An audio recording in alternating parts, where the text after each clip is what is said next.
سعودی عرب کے ایک تاجر احمد نے خواب میں دیکھا کہ ایک شخص اس سے کہہ رہا ہے کہ تمہاری کمپنی کے آفس کے مین گیٹ کے سامنے پلانٹ والا شخص جو پھل بیچتا ہے اس کو عمرہ کروا دو۔ نیند سے بیدار ہوا تو اسے خواب اچھی طرح یاد تھا، مگر اس نے وہم جانا اور خواب کو نظر انداز کر دیا۔ 3 دن مسلسل ایک ہی خواب نظر آنے کے بعد وہ شخص اپنے علاقے کی جامع مسجد کے امام کے پاس گیا اور اسے خواب سنایا۔ امام مسجد نے کہا اس شخص سے رابطہ کرو اور اسے عمرہ کروا دو۔ اگلے روز اس شخص نے اپنی کمپنی کے ایک ملازم سے اس پھل فروش کا نمبر معلوم کرنے کو کہا۔ تاجر احمد نے فون پر اس پھل فروش سے رابطہ کیا اور کہا کہ مجھے خواب میں کہا گیا ہے کہ میں تمہیں عمرہ کرواؤں، لہٰذا میں اس نیک کام کی تکمیل کرنا چاہتا ہوں۔ پھل فروش زور سے ہنسا اور کہنے لگا کیا بات کرتے ہو بھائی، میں نے تو مدت ہوئی کبھی فرض نماز ادا نہیں کی اور بعض اوقات شراب بھی پیتا ہوں، تم کہتے ہو کہ تم مجھے عمرہ کروانا چاہتے ہو۔ تاجر اسے سمجھانے لگا، اسے سمجھا کہ میرے بھائی میں تمہیں عمرہ کروانا چاہتا ہوں، سارا خرچ میرا ہوگا۔ خاصی بحث اور تمہید کے بعد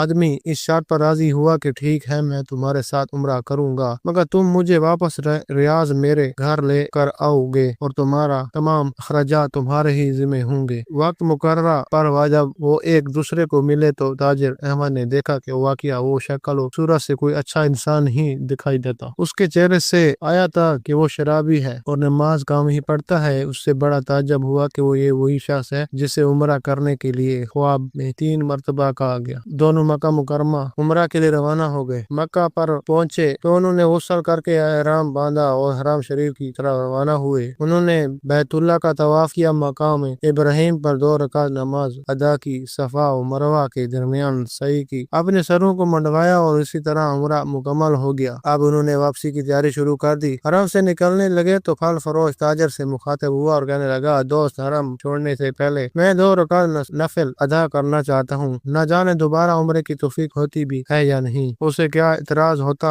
اس نے کہا نفل پڑھو اور بڑے شوق سے پڑھو۔ اس نے اس کے سامنے نفل ادا کرنے شروع کر دیے۔ جب سجدے میں گیا تو اس کا سجدہ طویل سے طویل تر ہوتا چلا گیا۔ جب کافی دیر گزر گئی تو تاجر نے اسے ہلایا۔ جب کوئی حرکت نہیں ہوئی تو اس پر انکشاف ہوا کہ پھل فروش کی روح حالت سجدہ ہی میں پرواز کر چکی تھی۔ پھل فروش کی موت پر اسے بڑا رشک آیا اور وہ رو پڑا، یہ تو حسن خاتمہ ہے، کاش ایسی موت میرے نصیب میں ہوتی۔ ایسی موت تو ہر کسی کو نصیب ہو۔ وہ اپنے آپ سے بھی یہ باتیں کر رہا تھا۔ اس خوش قسمت انسان کو غسل دیا گیا اور احرام پہنا کر احرام میں ہی اس کی نماز جنازہ ادا کی گئی۔ ہزاروں فرزند اسلام نے اس کا جنازہ پڑھا اور اس کی مغفرت کے لیے دعا کی گئی۔ اس دوران اس کی وفات کی اطلاع ریاض اس کے گھر والوں کو دی جا چکی تھی۔ تاجر نے اپنے وعدے کے مطابق اس کی میت کو ریاض پہنچا دیا، جہاں اسے دفن کر دیا گیا۔ تاجر نے پھل فروش کی بیوی سے تعزیہ کرنے کے بعد کہا میں جاننا چاہتا ہوں کہ تمہارے شوہر کی ایسی کون سی عادت یا نیکی تھی کہ اس کا انجام اس قدر عمدہ ہوا اور اسے حرم میں سجدہ کی حالت میں موت آئی۔ بیوہ نے کہا بھائی میرا شوہر کوئی نیکوکار آدمی نہیں تھا اور اس نے ایک لمبی مدت سے نماز روزہ بھی چھوڑ رکھا تھا۔ میں اس کی کوئی خاص خوبی بیان تو نہیں کر سکتی تھی، ہاں مگر اس کی ایک عادت یہ ضرور تھی کہ وہ ہمارے ہمسایہ میں غریب بیوہ اپنے چھوٹے چھوٹے بچوں کے ساتھ رہتی تھی۔ میرا شوہر روزانہ یا بازار جاتا تو جو چیزیں اپنے بچوں کے لیے کھانے پینے کی لاتا وہ اس بیوہ اور اس کے یتیم بچوں کے لیے بھی لے آتا اور اس کے دروازے پر رکھ کر اس سے آواز دیتا کہ اے بہن میں نے کھانا باہر رکھ دیا ہے، اسے اٹھا لو۔ یہ بیوہ عورت کھانا اٹھاتی اور سامان کی طرح جانب سر اٹھا کر دیکھتی اور کہتی اے اللہ رب العزت، آج پھر اس شخص نے میرے بھوکے بچوں کو کھانا کھلایا، اے اللہ رب العزت اس کا خاتمہ ایمان پر فرما، کار خیر زندگی تو بالآخر خزر ہی جانی ہے۔ اپنی استطاعت کے مطابق لوگوں کی مدد کرتے رہے۔ بھیجی ایک حدیث کا مفہوم یہ ہے کہ کسی سے کی گئی بھلائی بری موت سے بچاتی ہے۔ اگر آپ کو ہماری یہ ویڈیو اچھی لگی ہو تو اسے لائک کریں، شیئر کریں اور مزید اچھی ویڈیوز دیکھنے کے لیے ہمارا چینل سبسکرائب کریں۔